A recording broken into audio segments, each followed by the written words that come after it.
Salut tout le monde et bienvenue dans cette quatrième partie de comment modéliser comme un pro. Dans cette partie, on va rajouter les bevels sur les boutons et vous allez voir, comme je l'avais dit dans la dernière vidéo, ça va être hyper facile. Et ensuite, on va créer le câble et pareil, ça va donner beaucoup plus d'allure à notre manette et c'est hyper simple à mettre en place. Alors, on va commencer par rajouter un bevel sur le plus. On va sélectionner le bouton plus, on va réduire le Solidify, faire Add Modifier et prendre bevel. On va zoomer un petit peu pour voir ce qui se passe. Voilà, on va rajouter 3 segments.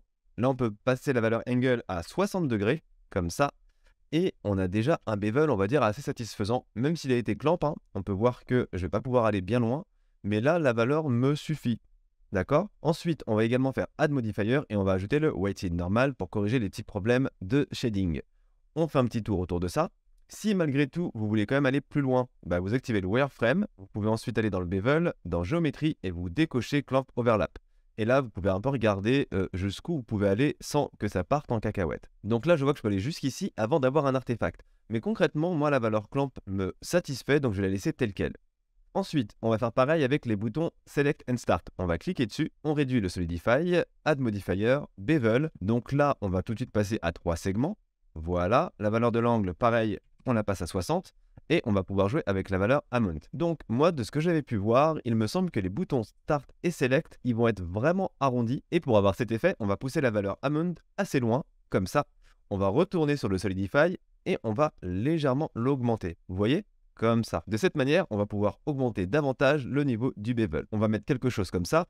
Et ensuite, on va faire G, Z pour pousser les boutons à l'intérieur des trous. Comme ça, voilà. Vous pouvez ensuite ajuster, donc le mieux à la rigueur, c'est encore de désactiver le mode Wireframe et de jouer avec la valeur Amount, histoire de voir si vous arrivez à avoir l'effet que vous voulez obtenir. Donc on peut mettre quelque chose comme ça. Si les angles que vous voyez ici vous dérangent, vous pouvez tout à fait augmenter le nombre de segments jusqu'à ce qu'ils disparaissent. N'allez pas non plus dans l'abus, déjà 7 c'est pas mal, et on peut le laisser tel quel. Voilà, juste comme ça. Ensuite, on va avoir les boutons qui sont juste ici, les boutons A et B. Alors là, ça va être pareil. On réduit le Solidify. Pourquoi est-ce qu'on le réduit? C'est juste pour rester organisé. C'est plus facile à s'y retrouver. Il n'y a aucune autre raison. Add Modifier, Bevel, et on fait pareil. 3 segments. Voilà. On va le passer à 60 degrés. Concrètement, la 30 degrés pourrait largement faire l'affaire, mais j'ai pris l'habitude de le mettre à 60 dans certains cas. Hop. Ensuite, on joue avec la valeur Amount. Et là, je vais mettre quelque chose comme ça, voilà. Et maintenant, regardez, vous avez une manette qui a déjà beaucoup plus de tête que celle qu'on avait sans les bevels. Maintenant, on va voir comment faire pour ajouter le câble. Ne vous en faites pas, c'est vraiment hyper simple. Alors, on va se mettre déjà au niveau du trou. Ensuite, on va refaire afficher nos booléans en appuyant sur le petit œil à côté de la collection. On sélectionne notre objet booléan ici. On passe en mode edit avec Tab. Et là, on va essayer de sélectionner la face qui est au fond. Donc pour ça, on va activer le mode rayon X avec Alt Z, d'accord? On va cliquer sur la face du fond. Une fois qu'elle est sélectionnée, on va faire Maj S. Vous devriez avoir Cursor to Selected. Vous allez cliquer dessus. Là, vous avez mis votre curseur au niveau de la face, d'accord? C'est très important. Ensuite, on va quitter le mode rayon X avec Alt Z. On sort du mode Edit et on va essayer de rajouter un câble. Donc pour ça, vous allez faire Maj A. Vous allez sélectionner Curve et dans Curve, vous cherchez Path, qui est juste là. On clique dessus, il apparaît à ce niveau-là. Donc avant de le bouger, je vais désactiver le snap que j'avais laissé activer. On va faire G, Y et on le met à ce niveau-là. Voilà. Maintenant, on va rentrer en mode Edit avec Tab. Voilà, on va sélectionner ce point et on va se mettre en vue de top avec 7. Le but du jeu, là, ça va être de faire passer ce point au niveau du curseur. Et bien pour ça, vous allez faire Maj S et normalement, là, vous devriez avoir Selection to Cursor. Et vous cliquez dessus. Et là, regardez, vous venez de placer votre point au niveau du curseur. À présent, vous allez essayer de orienter le câble de manière à ce qu'il rentre bien perpendiculairement dans l'encoche. Ce que vous allez faire Maj clic sur cette vertice, comme ça vous avez bien les deux vertices de sélectionner. Enfin, c'est pas vraiment des vertices, ce sont plus des points. Vous faites un clic droit et là vous allez chercher Subdivide qui est juste là. Ok, on clique dessus. Le but du jeu là, ça va être d'avoir justement cette entrée perpendiculaire, enfin cette ligne perpendiculaire comme je vous l'avais dit. On va essayer d'avoir quelque chose comme ça, voilà. Et un petit fil noir, c'est ce petit fil noir qu'on essaie de placer correctement. Et ensuite, vous allez pouvoir vous amuser à placer les différents points pour donner une shape à votre câble. Alors là, ça peut ne ressembler à rien, vous pouvez vous demander un peu ce qu'on est en train de faire. Si vous avez besoin d'une meilleure aide visuelle, on va tout de suite donner un peu d'épaisseur au câble. Alors pour ça, on va cliquer là-dessus sur les Object Data Properties. On va chercher Géométrie.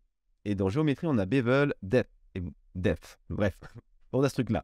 Vous allez jouer avec et vous allez augmenter le diamètre de votre câble. Vous voyez? Donc, on va aussi se mettre à ce niveau-là pour voir vraiment ce qu'on fait. Là, vous allez devoir mettre un diamètre du câble qui correspond à l'entrée que vous avez laissée disponible. Voilà, donc moi je vais le mettre à peu près à ce niveau-là. Il faut faire attention à ce que ce ne soit pas trop gros. Là, moi, ça me va. Ça peut être un peu gros pour une manette de NES. Vous pouvez le faire un peu plus fin si vous voulez. Et ensuite, regardez. Si on regarde bien au fond, on peut se rendre compte que notre câble, il n'a pas beaucoup de résolution, d'accord? On peut voir les angles. Ça peut se régler en augmentant sa résolution. Alors, c'est juste à ce niveau-là. On va le passer de 4 à 8. Et voilà, on a déjà quelque chose d'un peu plus smooth. Mais honnêtement, c'est pas non plus hyper nécessaire, d'accord? On va se remettre en vue de top avec 7. Et là, c'est à vous de vous amuser avec votre câble pour essayer de le placer là où bon vous semble. Le plus important encore, c'est d'avoir vraiment une entrée perpendiculaire à ce niveau-là. Pourquoi? Parce que regardez, si je me mets à ce niveau-là, on va avoir notre câble qui va commencer à passer à travers la manette. Et ça, on ne veut pas. Alors, pour régler ça, on va faire GX et on va essayer de le replacer correctement. Juste comme ça. Et ensuite, encore une fois, vous vous amusez à placer votre câble là où bon vous semble. Là, c'est vraiment votre fibre artistique qui va parler, hein, rien d'autre. Hop, voilà, moi je vais le laisser comme ça. J'étais satisfait avec. Et on va pouvoir continuer. Ah, et également, si vous voulez allonger un peu plus votre câble, vous pouvez soit donc déplacer les points comme ce qu'on a fait, d'accord? Vous pouvez également en rajouter en appuyant sur E pour faire un extrude, d'accord? Comme si c'était au final un mesh classique. Voilà, avec une série d'extrudes et vous faites un peu ce que vous voulez. Si vous voulez dissoudre une vertice, vous la sélectionnez et vous faites CTRL X. Voilà, ça peut vous permettre d'aérer un peu votre courbe. Voilà. Et une fois que vous êtes satisfait, vous pouvez quitter le mode Edit avec Tab et regarder un peu votre manette. Et comme je vous l'avais dit, rajouter un câble, c'est hyper facile. C'est un petit coup de main à prendre, mais honnêtement, c'est pas compliqué. Vous pouvez de nouveau cacher les booléens et admirer un peu votre modélisation. Eh bien écoutez, là on a entièrement terminé la modélisation, il ne reste plus que le texturing. Donc j'accorde une vidéo entière au texturing parce qu'on va utiliser une méthode bien particulière et je pense que très peu d'entre vous la connaissent. Ok? Donc on va voir comment faire, tout sera sous Blender, pas de soucis, pas de substance, pas de Photoshop, pas de GIMP, rien de tout ça, tout dans Blender et vous allez voir, vous allez avoir un super résultat. Encore une fois, n'hésitez pas à poser toutes les questions que vous pourriez avoir dans les commentaires, déjà ça va beaucoup m'aider et moi ça me fait plaisir de vous répondre et également on a le Discord qui est là pour vous aider. D'ici la prochaine vidéo, portez-vous bien, entraînez-vous à refaire tout ce qu'on a pu voir depuis le début et je vous dis à la prochaine. Salut!